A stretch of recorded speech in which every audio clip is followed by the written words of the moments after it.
warahmatullahi wabarakatuh. Perkenalkan kami dari kelompok PPDN. Nama saya Akbari Basandi dengan NIM 1019107. Saya Yastin Claresta Aziza Putri dengan NIM 10120101030. Saya Fulwa Zahira dengan NIM 10120010036. Saya Ali Ridho dengan NIM 101191008.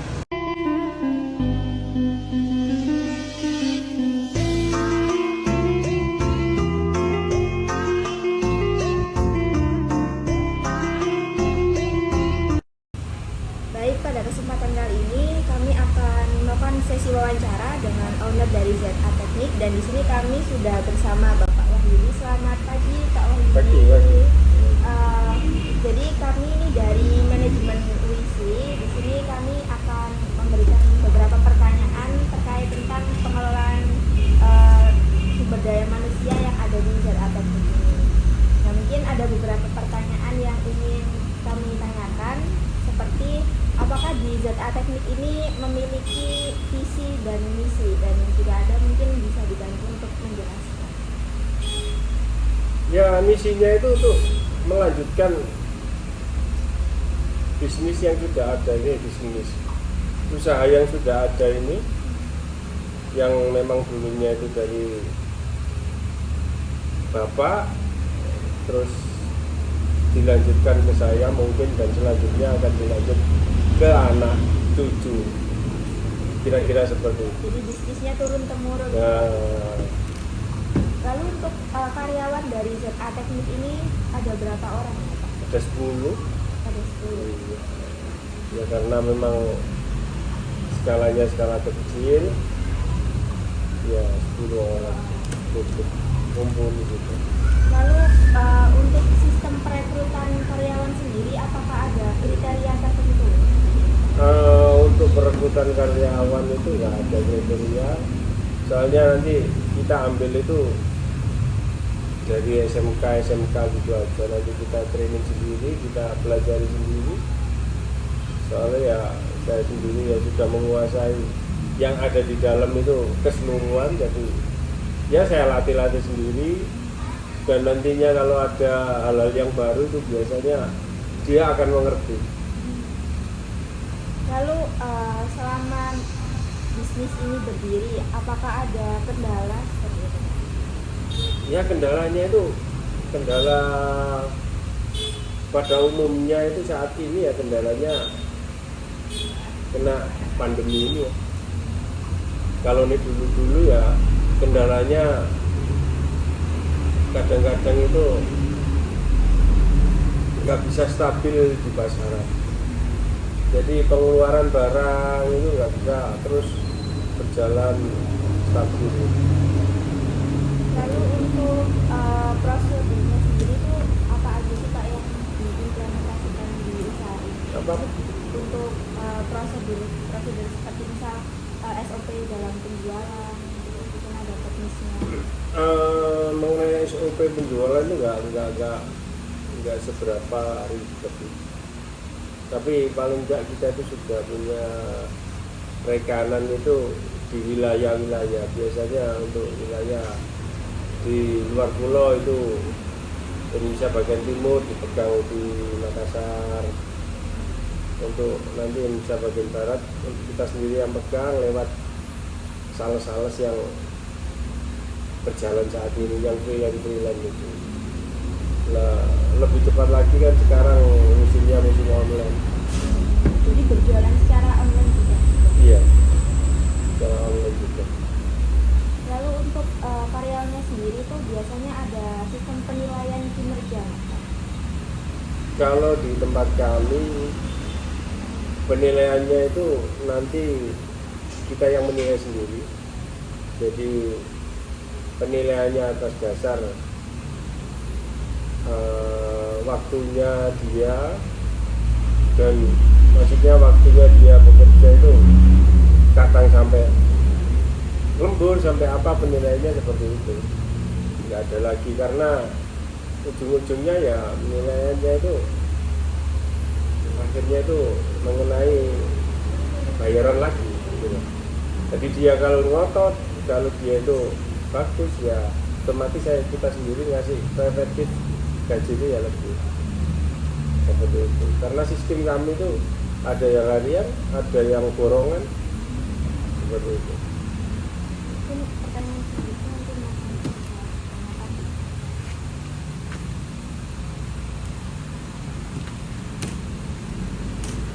Ini nomor sekian.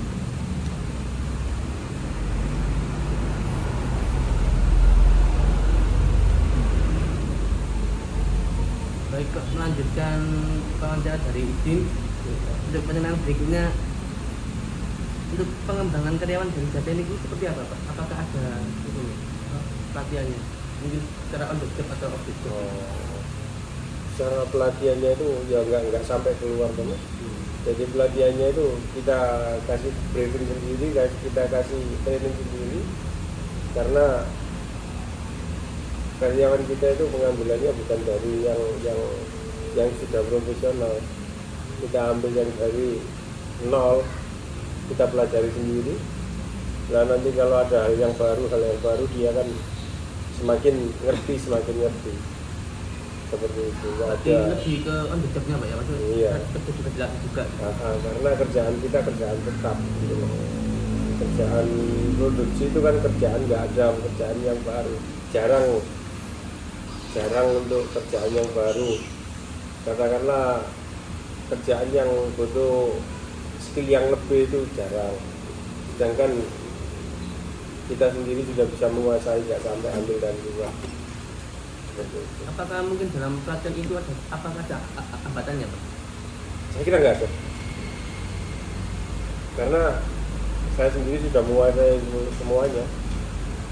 Mungkin dalam penerimaan ke karyawannya mungkin ada gangguan atau gimana gitu.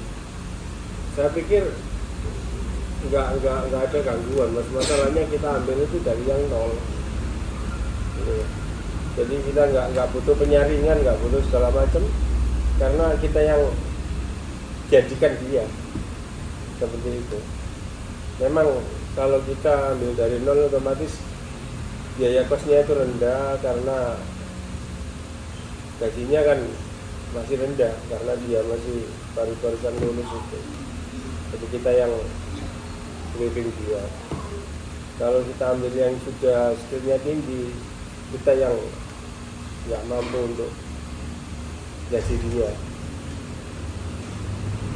Untuk pertanyaan selanjutnya, apakah pengalaman kerja itu menjadi sebuah pertimbangan Pak? Ya tergantung Mas ya. Nih di tempat saya itu pengalaman kerja itu ya sebenarnya butuh, tapi di tempat saya itu karena kerjaannya itu kerjaan produksi itu monoton, jadi nggak butuh skill yang tinggi banget. Soalnya yang dikerjakan ya itu aja, seperti itu. Yang dikerjakan nggak ada hal yang baru lah. Kalau ada hal yang baru saya yang turun. Nah baru nanti kalau saya yang turun semuanya akan tahu, oh seperti ini penyelesaiannya seperti itu. Kalau untuk karyawan, butuh karyawan itu ya kita ambil dari SMK itu aja. Nanti kita sendiri yang melatih.